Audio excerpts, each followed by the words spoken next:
தேர்தலை நடத்துவதில் உள்ள சவால்கள் பற்றி தலைமை தேர்தல் ஆணையர் வி.எஸ். சம்பத் புதிய தலைமுறை செய்தியாளரிடம் பிரத்யேகமாக பகிர்ந்து கொண்ட தகவல்களை இப்போது பார்க்கலாம். பொது தேர்தல் அறிவிப்பு இன்று வெளியிடப்பட்டிருக்கிறது. இதன் முக்கிய அம்சங்கள் குறித்து தலைமை தேர்தல் ஆணையர் சம்பத் அவர்களிடம் கேட்கலாம். வணக்கம் ஐயா. 9 கட்டமாக தேர்தல் நடத்துவதற்கு நீங்கள் விரிவான திட்டத்தை இன்று அறிவித்திருக்கிறீர்கள். இதில் முக்கியமான விஷயங்கள் என்னவாக இருந்தன? நீங்கள் இதற்கான திட்டத்தை நடத்தி கொண்டிருந்த போது உங்கள் முன் இருந்த முக்கியமான சவால்கள் என்ன? முக்கியமான சவால்கள்னு சொல்கிறப்போ மெயினாக சில நார்த் ஈஸ்ட் இந்த வடகிழக்கு மாகாணங்கள், அதே மாதிரி கேரளா, அந்தமான் நிக்கோபார், லக்ஷதீப், இந்த மாதிரி ஏரியாஸில் மான்சூன் இந்த பருவமழை ரொம்ப சீக்கிரம் வந்துடும். அதை அங்கே எலெக்ஷனை நம்ம தள்ளி போட முடியாது. அங்கே எலெக்ஷனை தள்ளி போட்டாக்கா அந்த ஏரியாவில் போலிங் நடக்கிறது ரொம்ப கஷ்டம். அதே மாதிரி சில ஏரியாஸில் like Jharkhand, Chhattisgarh, some parts of Orissa, some parts of Bihar, அந்த மாதிரி இடத்துல கொஞ்சம் லா அண்ட் ஆர்டர் ப்ராப்ளம் இருக்குது. அந்த லா அண்ட் ஆர்டர் ப்ராப்ளத்துக்கு ஒரு ஸ்பெஷல் ட்ரீட்மெண்ட் வச்சு பண்ணணும். இது தவிர சில ஸ்டேட்ஸில் கொஞ்சம் இந்த பணபலம் அதிகமாக யூஸ் பண்ணுவாங்க. எந்த ஸ்டேட்னு சொல்ல அவசியம் இல்லை, எல்லாருக்கும் தெரிஞ்சியாது.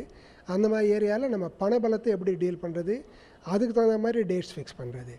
அப்புறம் சில ஏரியாங்களில் இன்னமும் மசில் பவர் கொஞ்சம் இருக்கும். அந்த மாதிரி ஏரியாஸில் அதிகமாக ஃபேஸஸ் வச்சு நிறைய செக்யூரிட்டி ஃபோர்ஸஸ் வச்சு எலெக்ஷன் கண்டக்ட் பண்ணணும்.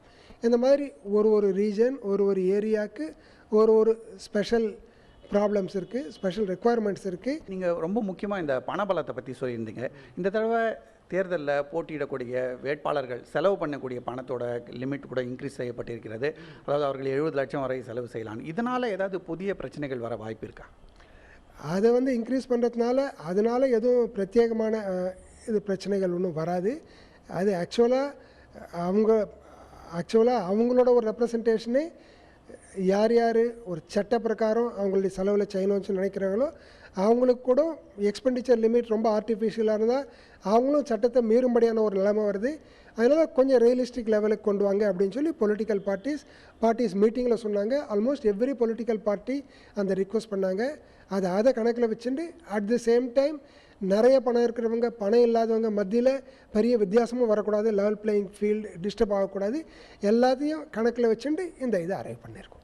இப்போ நோட்டா பட்டன் முதல் தடவையாக பொது தேர்தலில் உபயோகத்துக்கு வந்திருக்கு. இது எந்த மாதிரியான விளைவுகளை ஏற்படுத்தலாம்னு எதிர்பார்க்கலாம்? நோட்டா பார்லிமெண்ட் எலெக்ஷனில் இது ஃபஸ்ட் டைம் வரலாம். ஆனால் லாஸ்ட் டைம் அந்த 5 அசம்பிளி எலெக்ஷனில் நாங்கள் இம்ப்ளிமெண்ட் பண்ணியிருக்கோம்.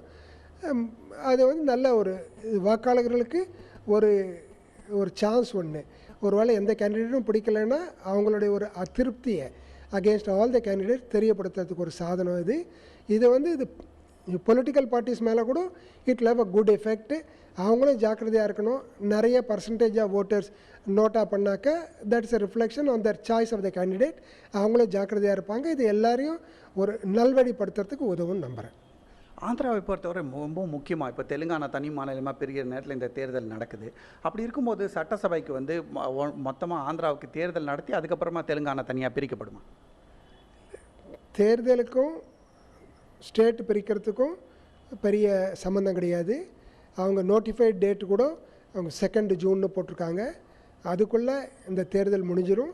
தேர்தல் முடிஞ்ச அப்புறம் எந்தெந்த எம்எல்ஏஸ், எம்பிஸ் எந்த புது மாநிலத்துலேயும் வராங்கோ அந்த புது மாநிலத்துக்கு சேர்ந்தவங்களாக ஆகிடுவாங்க. அதனால் எந்த கன்ஃபியூஷனும் கிடையாது. இறுதியாக ஒரே ஒரு கேள்வி சார்.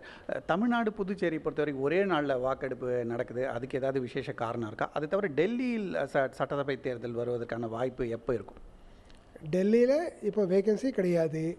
பிரசிடென்ட் ரூல் இருந்தால் கூட assembly is under suspended animation.